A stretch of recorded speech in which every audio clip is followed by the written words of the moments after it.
여러분 교재 다 받으셨죠? 예, 교재 5페이지 한번 보시죠. 교재 5페이지에 보면 이번 한 주간 말씀이 있습니다. 그래서 이 말씀 순서에 따라서 예수님 첫 번째 하신 말씀부터 쭉 보겠습니다. 혹시 교재 없으신 분 손 드시면 목사님들께서 나눠드리겠습니다. 그래서 오늘은 용서의 사랑, 오른쪽에 보면 주제가 다 나와 있죠. 이 주제대로 한 주간 동안 말씀을 묵상하겠습니다. 자, 이제 그만 보셔도 되겠습니다. 저를 보시죠. 이제 제가 여기 썼는데요. 제가 사실 이번에 가상칠언으로 하려고 하지 않았습니다. 고난주간에 제가 십자가상에서 예수님 말씀하신 7마디 말씀으로 특별 새벽기도회를 진행한 적이 있습니다. 그래서 같은 말씀으로 다시 이걸 하는 것이 괜히 여러분께 죄송하고 해서 다른 여러 가지 주제를 놓고 이 말씀도 묵상하고 말씀 개요도 많이 짰었는데, 특별 새벽기도회를 위해 기도하면 기도할수록 주님께서 제 마음에 주시는 마음은 십자가상의 이 말씀을 다시 한번 준비해서 성도들과 나누라 하는 그런 마음을 계속 주셨습니다. 근데 저는 사실 그게 좀 여러분 앞에 괜히 죄송하고 부담스러웠습니다. 제가 했던 것 또 한다 하는 그런 느낌을 여러분에게 주기가 싫었거든요. 근데 기도할 때마다 하나님이 그런 마음을 주셔서 이번에도 가상칠언의 말씀을 묵상하기로 했습니다. 그런데 이번에는 가상칠언의 이 7마디, 십자가상에서 말씀하신 7마디 말씀을 묵상할 때 제가 주안점을 둔 것이 있습니다. 주안점을 둔 게 3가지인데요. 여러분도 사실 가상칠언 다 알고 계시잖아요, 대충. 왜 예수님이 7마디만 하셨을까?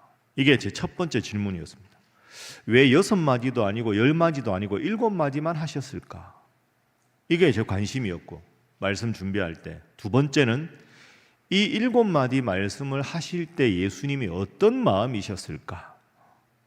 어떤 마음으로 이 말씀을 하셨을까? 이게 중요했고, 마지막 3번째가 또 중요한데요. 마지막 3번째, 제가 평상시에는 고민하지 않았는데 이번에 말씀 준비하면서 고민했던 3번째가 뭐냐 하면, 왜 7마디를 이런 순서로 하셨을까? 예를 들어서 3번째 말씀이 여자여 보소서 아들이니이다 하는 말씀이거든요. 그 말씀을 왜 첫 번째 안 하시고 굳이 3번째 하셨을까? 왜 예수님은 7마디 말씀을 이런 순서로 하셨을까? 여러분, 예수님은 단순한 인간이 아니시잖아요. 그러니까 7마디만 하신 것도 분명한 이유가 있으실 것이고, 그 말씀만을 하신 마음도 우리가 헤아려야 하고, 또 이 7마디의 말씀의 순서가 어떤 의미가 있는가, 그걸 한번 깊이 묵상을 해봐야 되겠다 해서 그렇게 이번에는 말씀을 준비했습니다. 여러분도 이 3가지 주안점을 갖고 이 가상칠언의 말씀을 저와 함께 이번에 읽어가시면 좋겠습니다. 그리고 제가 여러분에게 자주 말씀드린 대로 No cross, no crown입니다. 십자가가 없으면 왕관이 없습니다. 고난이 없으면 기쁨이 없는 거죠. 부활주일 하면 모두가 기뻐합니다. 그런데 기쁜 부활주일을 맞이하기 위해서는 고난주간 한 주간을 기도하고 잘 보내야 합니다. 고난이 있어야 기쁨이 있듯이, 목이 많이 갈증이 나야 한 그릇의 물이 시원한 생수가 되듯이, 예수님의 십자가를 깊이 묵상하면 묵상할수록 부활의 기쁨이 여러분에게 새롭게 다가올 겁니다. 날씨가 궂은데도 오늘 여러분 잘 오셨습니다. 한 주간 영상으로도 함께 하시고 또 이 현장에 함께 하셔서 한 주간 가상칠언의 말씀 개근하고 깊이 묵상하셔서 평소에 느껴보지 못했던 더 큰 깨달음과 은혜가 여러분 모두에게 넘쳐나기를 주님 이름으로 축복합니다. 그런 의미에서 다시 인사하겠습니다. 개근하시기 바랍니다. 목소리가 작습니다. 한 번 더 하겠습니다. 꼭 하시기 바랍니다. 자, 이제 오늘 8페이지 보겠습니다. 오늘은 주제입니다. 한번 따라해 보시죠. 용서의 사랑. 용서의 사랑. 오늘 본문이 짧은 본문이죠. 짧은 본문 앞부분 저를 한번 따라해 보시죠. 아버지, 저들을 사하여 주옵소서. 이게 예수님의 첫 번째 말씀이었습니다. 십자가상에서 아버지 저들을 사하여 주옵소서. 아버지 저들을 사하여 주옵소서. 맨 처음에 하신 말씀이 용서였습니다. 여러분, 예수님의 십자가는 아주 잔인한 형벌입니다. 인류가 만든 고안해낸 가장 끔찍한 형벌이 십자가입니다. 그리고 예수님이 그 맞으신 채찍은 정말로 끔찍한 채찍질입니다. 그 당시 채찍질이 3가지 종류가 있었습니다. 우리가 흔히 보는 이렇게 채찍으로 때리는 게 있고요, 강도에 따라서 3번의 채찍질이 있는데 예수님은 그 강도의 가장 극심한 채찍질을 당하셨습니다. 예수님이 양쪽에 달리셨던 강도보다 더 빨리 돌아가신 이유가 밤새 신문 받으신 것도 있지만 그 채찍질이 너무너무 가혹했기 때문입니다. 골고다 언덕으로 올라가시다가 여러 번 쓰러지셨죠. 도저히 혼자 그 채찍질을 감당하지 못할 체력에 몇 번이나 쓰러지자 할 수 없이 구레네 시몬이 십자가를 대신 지고 올라가셨습니다. 그러니 사실은 예수님께서 십자가에 달리셨을 때는 거의 죽음 직전의 상황입니다. 아직 정신이 온전할 때가 아니라 이제는 완전히 기력이 쇠한 그런 상태입니다. 의식도 희미해져 가고 그러면서 겨우 7마디 말씀을 하신 겁니다. 그런데 그 중에 첫 번째 말씀이 용서의 말씀이었습니다. 여러분, 이게 얼마나 위대한 사실입니까? 우리가 머릿속으로 이미 알고 있는 전이해를 다 빼면 어떤 한 사람이 가장 마지막 죽음의 직전에서 입에서 나온 첫 마디가 용서였다 하는 것은 그 사람이 평생 용서의 삶을 살았기 때문에 가능한 일입니다. 예수님 십자가에 죽으실 때 그 십자가 앞에 누가 있었습니까? 로마 병정들이 있었습니다.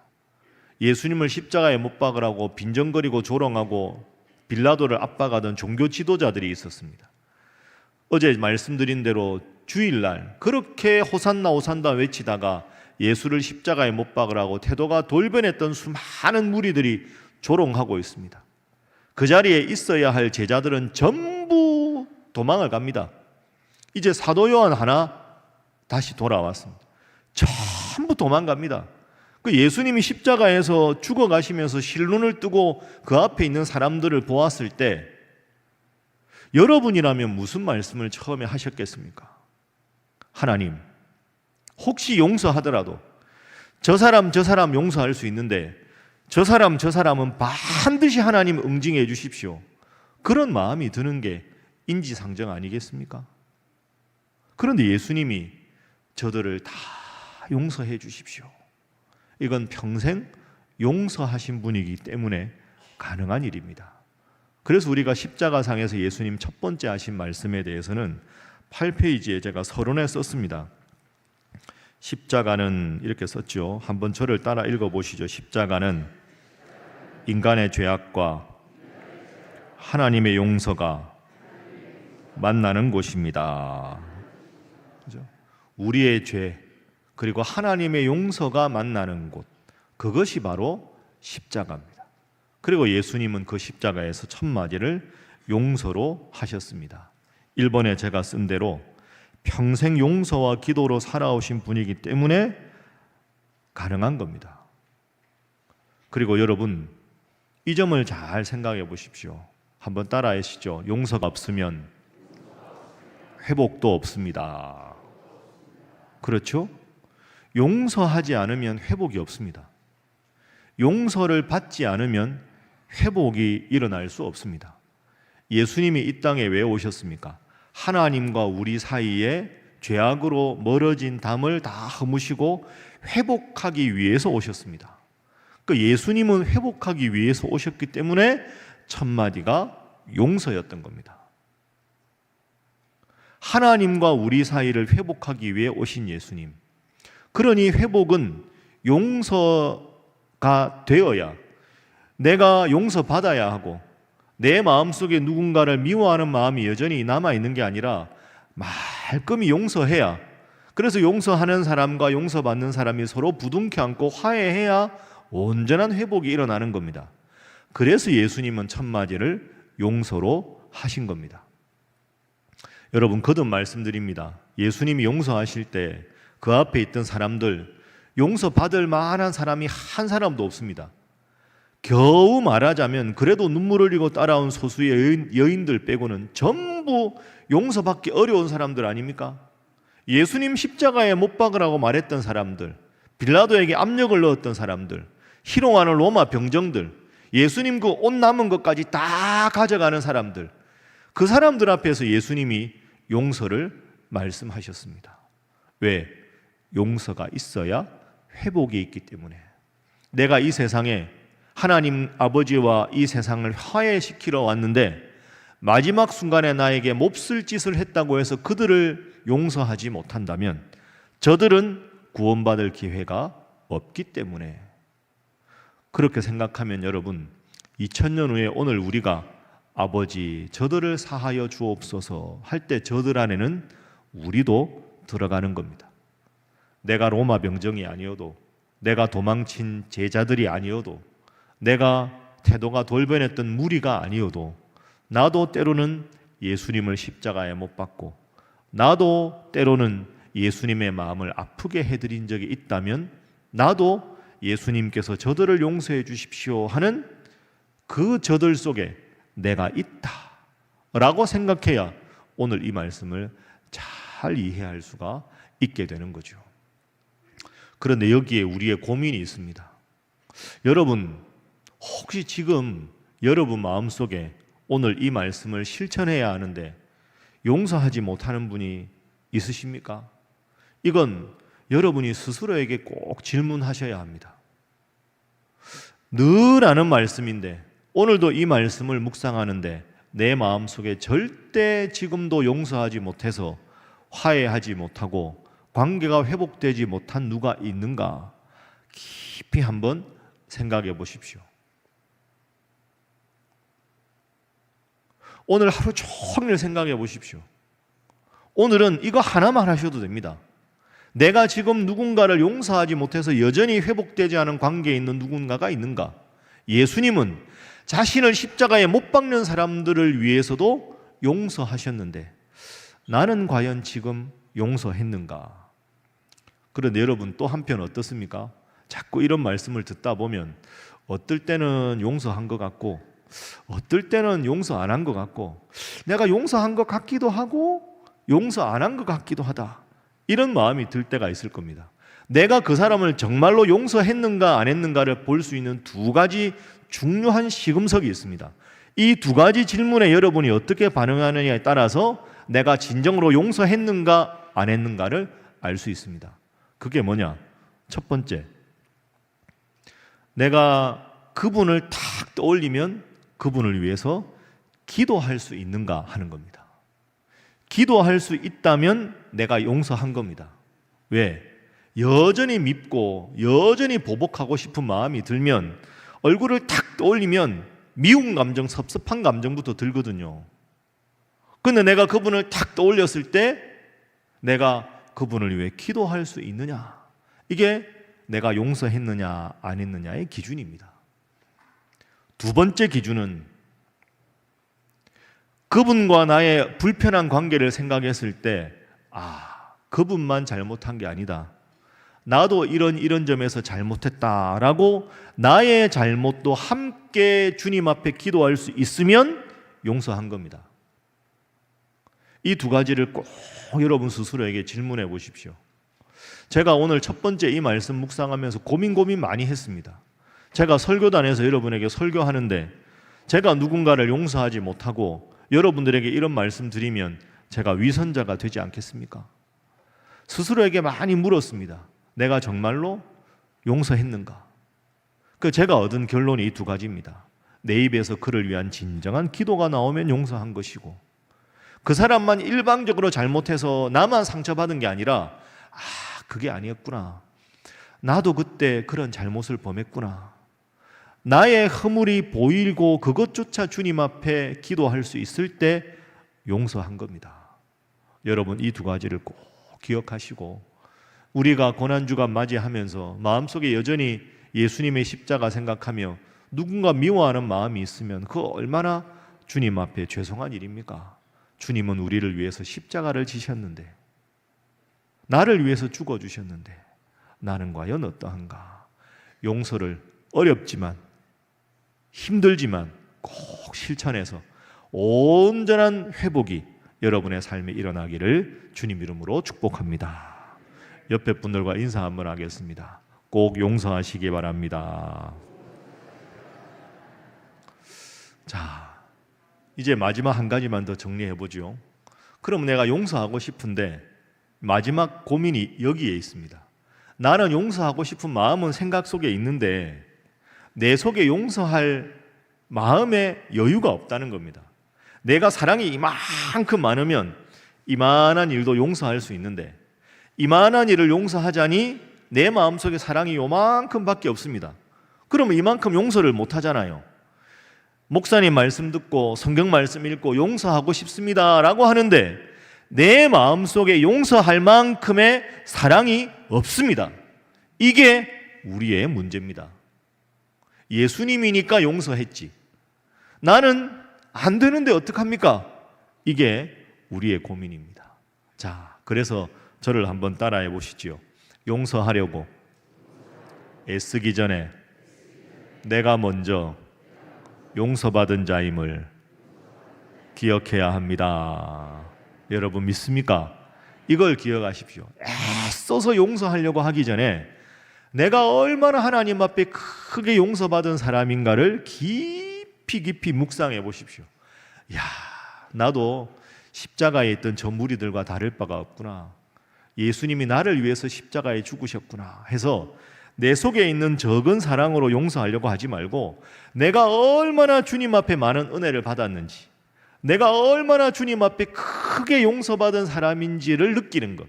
그래서 내 속에 있는 용서의 분량은 이만큼이고 내 속에 있는 사랑의 분량은 이만큼인데 이걸 점점 키워가는 거죠.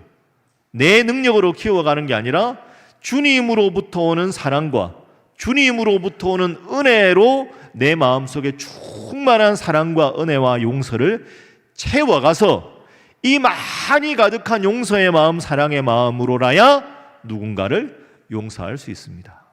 내 의지로 용서할 수 없습니다. 저나 여러분이나 다 죄송한데 도토리 키재기 아닙니까? 우리 힘으로 무슨 용서가 가능하겠습니까? 용서하려고 하기 전에 내가 먼저 주님 앞에 정말 큰 은혜를 받은 사람이다. 이걸 깊이 묵상하다 보면 나도 모르게 용서의 마음이 생기고 사랑의 마음이 생기는 겁니다. 나의 힘이 아니라 주님 주시는 힘으로 사랑하고 용서하는 여러분 되시기를 주님 이름으로 축복합니다. 어제 제가 좀 놀란 일이 있습니다. 제가 이제 이 말씀 다 준비하고 어제 이제 주일 예배를 드리는데요. 주일 이제 1부 예배, 2부 예배 이렇게 예배 드리면 제가 계단 밑에 가서 이렇게 인사를 하지 않습니까? 그 이제 제가 내려가면 부목사님들도 쭉 인사하시고 장로님들도 쭉 이렇게 인사를 하십니다. 그러니까 저는 그게 참 감사합니다. 그래도 교회 제일 어른들이신데 장로님들하고 또 이제 교구 목사님들이 인사하고 그 시간이 참 저한테는 소중한 시간인데요. 제가 이제 2부에도 이렇게 예배 끝나고 인사를 했는데 서기 장로님 오셔서 제가 늘 당회실에 들어가거든요. 1부 끝나고 2부 끝나고 이제 원로원태 장로님들 교회 오시니까 그분들은 당회 때도 못 뵙고 하니까 그냥 목례로 이렇게 인사를 합니다. 그 어제 따라 장로님께서 목사님 당회실에 가시죠. 당연히 나는 당회실에 늘 가는데 예 가야지요 하고 이제 당회실에 들어갔습니다. 그러면 이제 장로님들 중에 1부 예배 끝나신 분은 앉아서 이제 우리 교단 신문 보시는 분도 있고 담소 나누시는 분도 있고 이렇게 인사를 하시는데 제가 어제 들어갔는데 장로님들이 다 일어서 계신 겁니다. 어른 장로님들이. 그래서 아니 왜 장로님들이 일어서 계신가 했는데 목사님 저 앞으로 가시라고. 그래서 이제 당회실에 보면 그 앞에 제가 앉는 사회자석이 있거든요. 그리 갔는데 다 일어서서 저한테 박수를 쳐주셨습니다. 그리고 저한테 꽃다발을 이렇게 큰 걸 하나 주셨습니다. 왜 제가 꽃다발을 받았을까요? 관심을 좀 가지십시오. 제가 우리 교회 2014년 7월에 부임했습니다. 그리고 이제 와서 위임 투표해서 위임식이라는 걸 하죠. 담임 목사는 계속 그냥 담임 목사지만 위임 목사는 특별한 문제가 없으면 그 교회 정년이 될 때까지 계속 있는 단계가 되는 게 위임 목사고, 그 위임 목사라는 걸 결정하는 것이 위임 예식입니다. 제가 우리 교회 위임식을 한 게 2014년 7월에 부임해서 2015년 4월 12일에 우리 교회에서 위임식을 했었습니다. 그러니까 어제 주일은 제가 위임 목사가 된 지 10년 딱 지나고 처음으로 맞이하는 주일이었습니다. 모르셨지요, 다. 예. 그래서 저도 그 별로 의식 안 하고 이제 10년 지났으니까 그냥 똑같이 했는데, 장로님들이 그걸 기억해서 위임 예식 10주년 기념으로 큰 꽃다발을 이렇게 저한테 주셨습니다. 제가 이 표현을 잘 못하거든요. 되게 쑥스러웠는데요, 너무너무 감사했습니다. 이야, 참 어떻게 이런 걸 기억을 하셨는가. 그리고 이제 2부 예배 잘 끝나고 인사드리고 쑥스러워서 빨리 나왔습니다. 그 자리에서 또 오래 있기가 괜히 죄송해서 꽃다발도 못 들고 나왔는데 이제 장로님이 꽃다발을 들고 제 방에 갖다 주셨습니다. 3부 예배 드리려고 가운 입고 딱 들어가려고 하는데 제 방 문을 노크를 이렇게 하시는 겁니다. 제 방에 잘 누가 안 들어오시거든요. 이번에는 시무 장로님들이 아니라 원로 온태 장로님들이 난을 이렇게 해가지고 다시 대표자가 저한테 가져오셨습니다. 목사님, 아까 건 시무 장로님들이 드린 거고 이거는 우리 원로 온태 장로회에서 따로 마련한 겁니다 하고 제 방에 임원 장로님들이 오셔서 주셨습니다. 그리고 연세 드신 장로님께서 저를 위해서 축복 기도를 딱 해주셨습니다. 제가 어제 3부 예배 오기 전에 뭉클했습니다. 여러분, 이게 뭐 꽃다발 하나 그게 아니고요, 교회 제일 어르신들이 이 부족한 목사를 위해서 10주년을 축하해 준다는 마음이 얼마나 감사합니까? 솔직히 여러분 말해서 사람이 살다 보면 좋은 일만 있습니까? 이런저런 어려운 일도 있고 섭섭한 일도 있는데, 그런 경험 하나가 참 감사하다, 이런 경험 하나가 더 열심히 목회하게 되고, 그런 경험 하나가 이런저런 때로는 어려움이 있었어도 그 어려움을 다 녹여내는 거죠. 감사의 경험, 은혜의 경험, 감격의 경험, 그 경험이 있으면 그 경험 때문에 과거에 받았던 이런저런 크고 작은 일은 싹 내 마음속에 잊혀지는 겁니다. 똑같은 원리 아니겠습니까? 하나님이 정말로 나를 사랑하신다, 그래서 하나밖에 없는 독생자를 나를 위해 보내셨다, 그 은혜를 우리가 깊이 묵상해서 그 은혜가 얼마나 큰지 내가 느끼기만 하면, 그 감사와 감격이 내 마음속에 가득 차 있으면 미워할 사람이 더 이상 밉지 않고, 용서 못하던 사람이 다 용서가 되고, 섭섭했던 모든 것들이 다 사라지는 거죠. 중요한 것은 내 마음속에 얼마나 감사가 넘치고 감격이 넘치고 은혜가 넘치는가에 있습니다. 장로님들의 그 배려에 제가 이렇게 감동했다면, 여러분 한 분 한 분은 내가 죽어서 저 지옥에 떨어져서 영원한 영벌에 처할 수밖에 없는 존재인데, 하나님께서 독생자 예수님을 보내셔서 여러분을 다 사랑해 주시고, 그리고 우리도 어쩌면 예수님을 십자가에 못 박은 무리와 다름이 없는데, 주님 저들을 용서해 주십시오 하고는 그 용서의 그 범주 안에 내가 들어가 있다. 내가 어떤 죄를 지어도 하나님 앞에 아무리 불손해도 예수님의 이름으로 기도하면 예수님께서 여러분의 모든 죄를 사해 주시고 용서해 주시는 줄로 믿습니다.